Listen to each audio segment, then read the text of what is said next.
Jesus went out with his disciples across the Kidron Valley to a place where there was a garden, which he and his disciples entered. Now Judas, who betrayed Jesus, also knew the place because Jesus often met there with his disciples. So Judas brought a detachment of soldiers together with police from the chief priests and the Pharisees, and they came there with lanterns and torches and weapons. Then Jesus, knowing all that was to happen to him, came forward and asked them, "Whom are you looking for?" They answered, "Jesus of Nazareth." Jesus replied, "I am he." Judas, who betrayed him, was standing with them. When Jesus said to them, "I am he," they stepped back and fell to the ground. Again he asked them, "Whom are you looking for?" And they said, "Jesus of Nazareth." Jesus answered, "I told you that I am he. So if you are looking for me, let these men go." This was to fulfill the word that he had spoken. "I did not lose a single one of those whom you gave me." Then Simon Peter, who had a sword, drew it, struck the high priest's slave, and cut off his right ear. The slave's name was Malchus. Jesus said to Peter, "Put your sword back into its sheath. Am I not to drink the cup that the Father has given me?" So the soldiers, their officer, and the Jewish police arrested Jesus and bound him.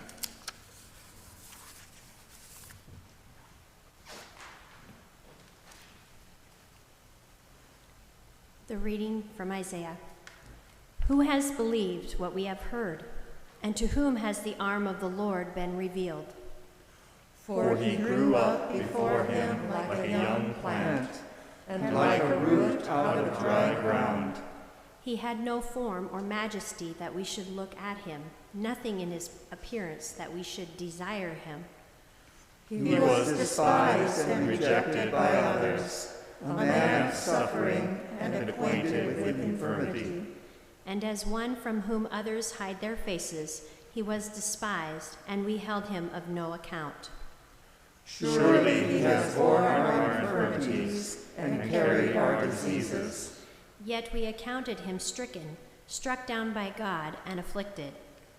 But he was wounded for our transgressions, crushed for our iniquities. Upon him was the punishment that made us whole, and by his bruises we are healed.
First, they took Jesus to Annas, who was the father-in-law of Caiaphas, the high priest that year.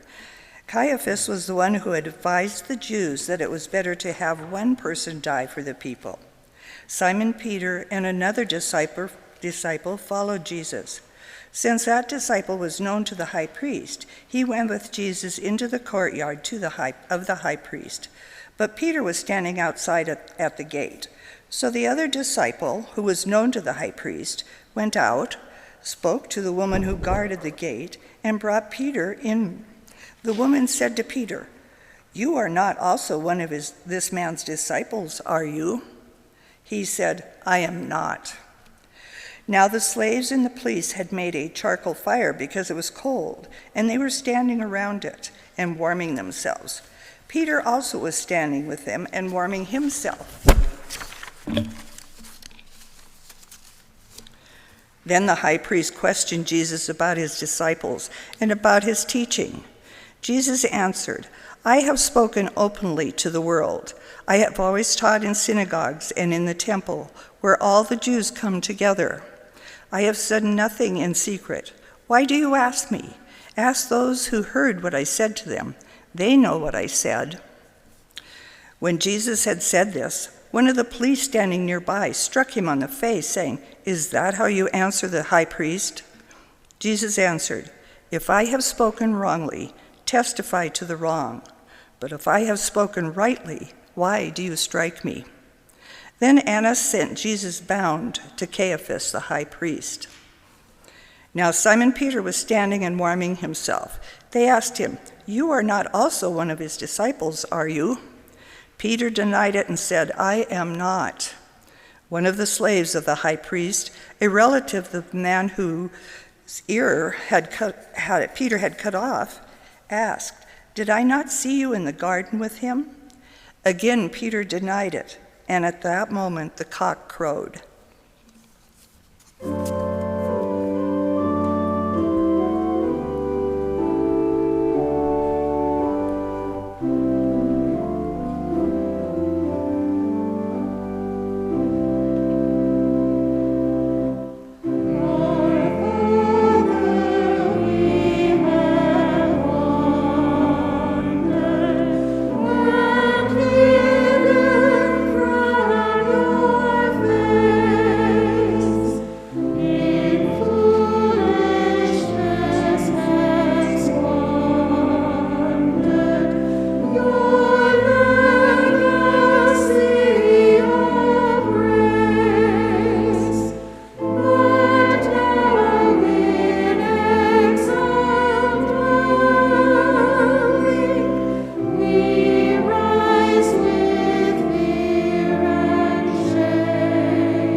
have gone astray.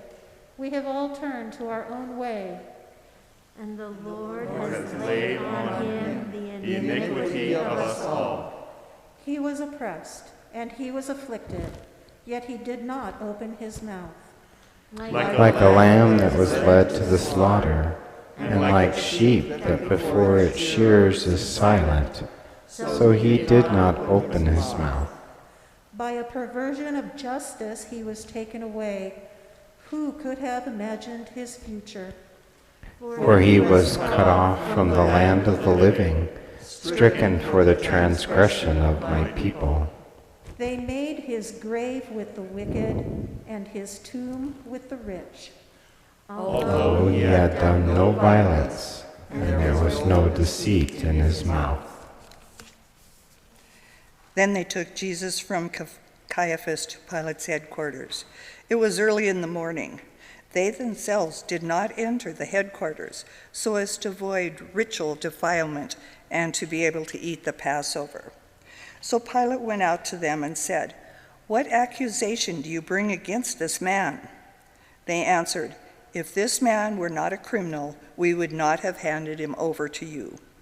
Pilate said to them, "Take him yourselves and judge him according to your law." The Jews replied, "We are not permitted to put anyone to death." This was to fulfill what Jesus had said when he indicated the kind of death he was to die. Then Pilate entered the headquarters again, summoned Jesus, and asked him, "Are you the king of the Jews?" Jesus answered, "Do you ask this on your own, or did others tell you about me?" Pilate replied, "I am not a Jew, am I? Your own nation and the chief priests have handed you over to me. What have you done?"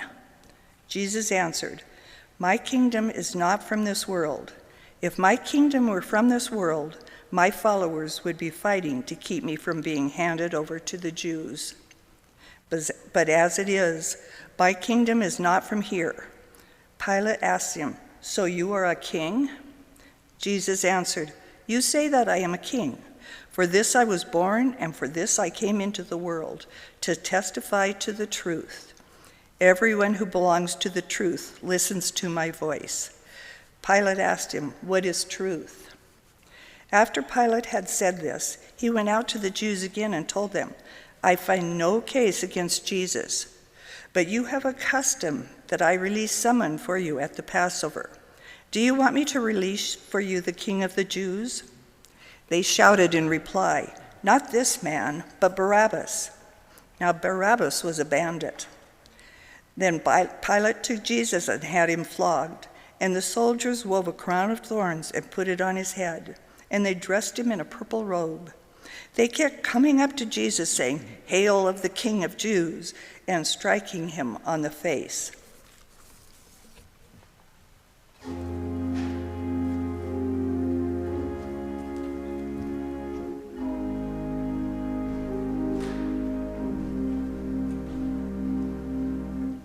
All who see me laugh me to scorn. They curl their lips, they shake their heads. Trust in the Lord, let the Lord deliver.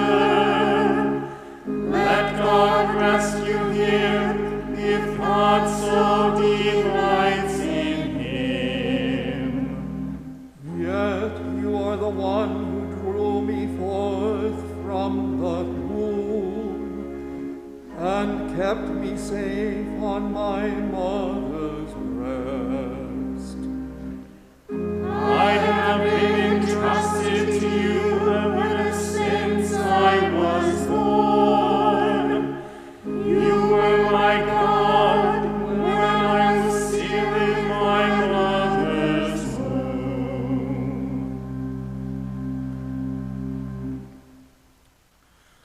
Pilate went out again and said to them, "Look, I am bringing Jesus out to you to let you know that I find no case against him."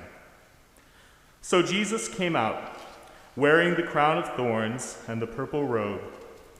Pilate said to them, "Here is the man." When the chief priests and the police saw him, they shouted, "Crucify him! Crucify him!" Pilate said to them, "Take him yourselves and crucify him. I find no case against him." The Jews answered Pilate, "We have a law, and according to that law, he ought to die because he has claimed to be the Son of God." Now, when Pilate heard this, he was more afraid than ever. He entered his headquarters again and asked Jesus, "Where are you from?" But Jesus gave him no answer. Pilate therefore said to him, "Do you refuse to speak to me? Do you not know that I have the power to release you and the power to crucify you?" Jesus answered him, "You would have no power over me unless it had been given you from above. Therefore, the one who handed me over to you is guilty of a greater sin." From then on, Pilate tried to release Jesus. But the Jews cried out, "If you release this man, you are no friend of the emperor. Everyone who claims to be a king sets himself against the emperor." When Pilate heard these words, he brought Jesus outside and sat on the judge's bench at a place called the Stone Pavement, or in Hebrew, Gabbatha. Now it was the day of preparation for the Passover, and it was about noon. He said to the Jews, "Here is your king." They cried out, "Away with him! Away with him! Crucify him!" Pilate asked them, "Shall I crucify your king?" The chief priests answered, "We have no king but the emperor." Then Pilate handed Jesus over to them to be crucified.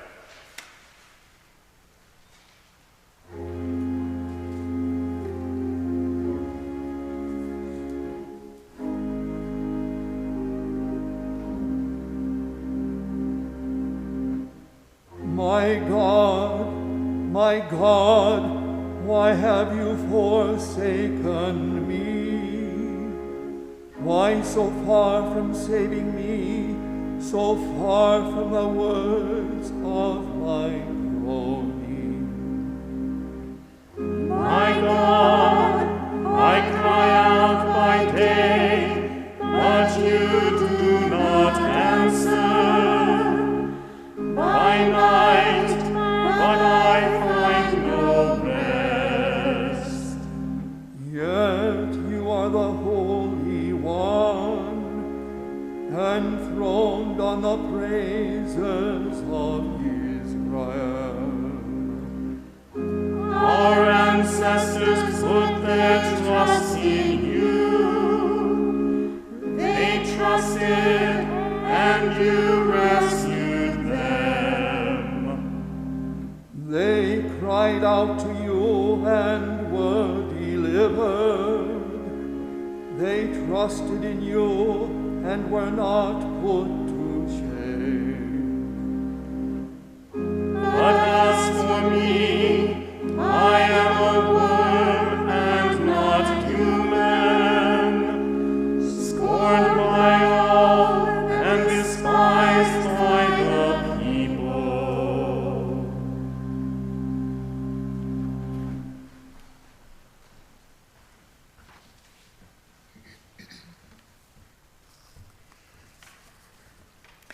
So they took Jesus, and carrying the cross by himself, he went out to what is called the place of the skull, which in Hebrew is called Golgotha. There they crucified Jesus, and with him 2 others, one on either side, with Jesus between them. Pilate also had an inscription written and put on the cross. It read, "Jesus of Nazareth, the King of the Jews." Many of the Jews read this inscription because the place where Jesus was crucified was near the city, and it was written in Hebrew, in Latin, and Greek. Then the chief priests of the Jews said to Pilate, "Do not write, 'the King of the Jews,' but 'This man said, I am King of the Jews.'" Pilate answered, What I have written, I have written." When the soldiers had crucified Jesus, they took his clothes and divided them into 4 parts, one for each soldier. They also took his tunic. Now the tunic was seamless, woven in one piece from the top. So they said to one another, "Let us not tear it, but cast lots for it to see who will get it." This was to fulfill what the scripture says, "They divided my clothes among themselves, and for my clothing they cast lots." And that is what the soldiers did.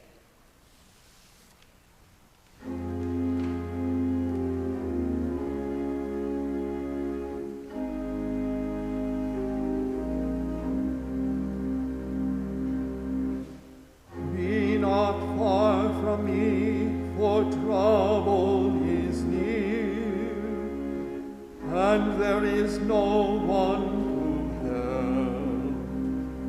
Many young bulls encircle me,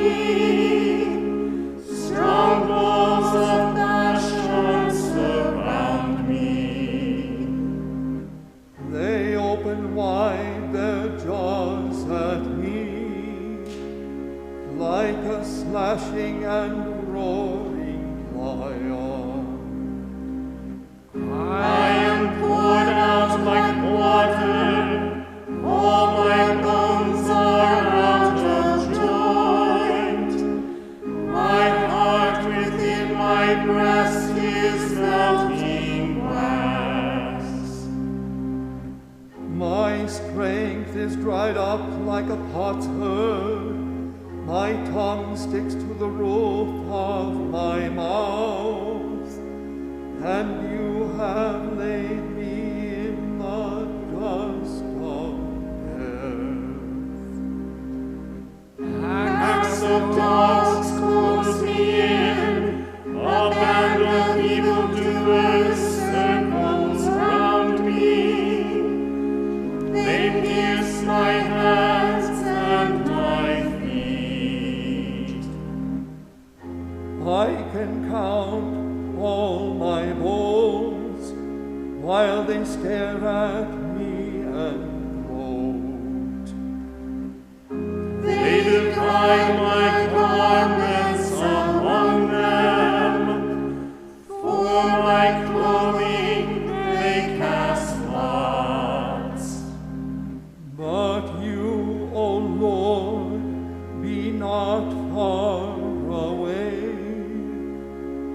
O my help, hasten to my aid. Deliver me from the sword, my life from the power of the dog.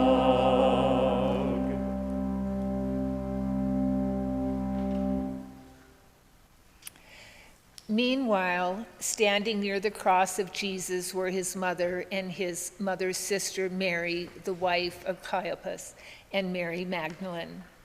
When Jesus saw his mother and the disciple whom he loved standing beside her, Jesus said to his mother, "Woman, here is your son." Then he said to the disciple, "Here is your mother." And from that hour the disciple took her into his own home. After this, when Jesus knew that all was now finished, he said, in order to fulfill the scripture, "I am thirsty." A jar full of sour wine was standing there. So they put a sponge full of the wine on a branch of hyssop and held it to his mouth. When Jesus had received the wine, he said, "It is finished." Then he bowed his head and gave up his spirit.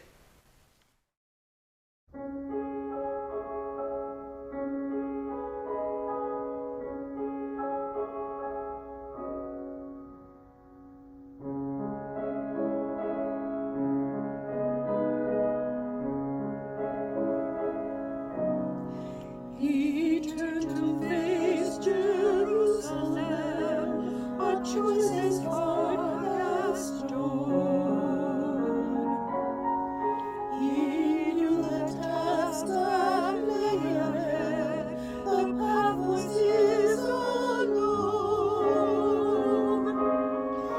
The people gathered in the street, the palms upon the ground.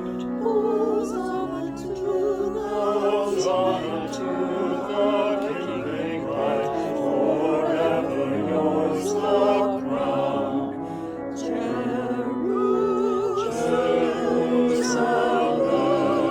Jerusalem, I wait for you this day.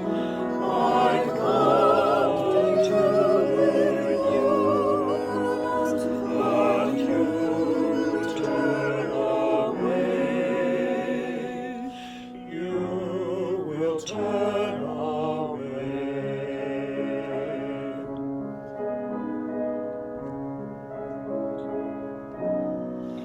He heard the whispers at his back, the silver had been paid. As Judas kissed him on the cheek, the Savior was betrayed. The soldiers struck him on the face, they cursed and called him names. And as the crowd cried, "Crucify," the Lamb was led away. Jerusalem, so many ways, so many ways. I tried, but you would not be mine. You would not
See, my servant shall prosper. He shall be exalted and lifted up, and shall be very high. Just as there were many who were astonished at him, so marred was his appearance beyond human semblance, and his form beyond that of mortals, so he shall startle many nations. Kings shall shut their mouths because of him, for that which had not been told them they shall see, and that which they had not heard they shall contemplate.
Since it was the day of preparation, the Jews did not want the bodies left on the cross during the Sabbath, especially because that Sabbath was a day of great solemnity.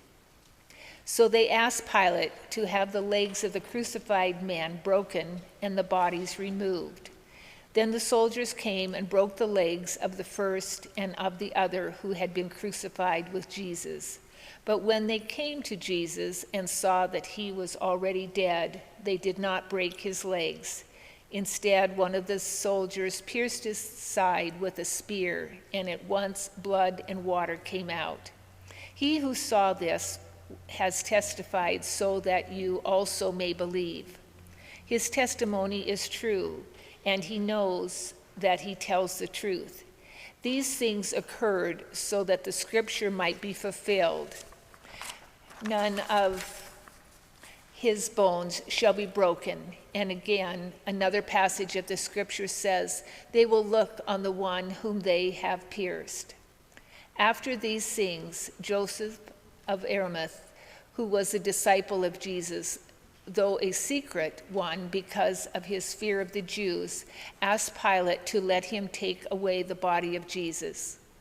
Pilate gave him permission, so he came and removed Jesus' body.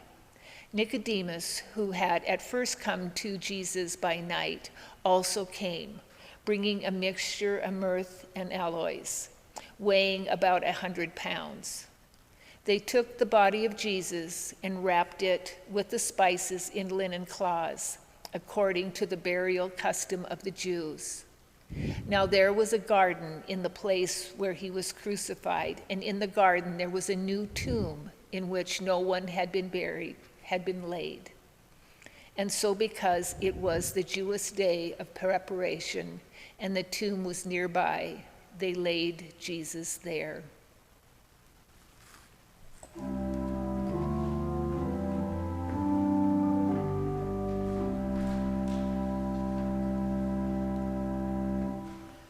What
Yet it was the will of the Lord to crush him with pain.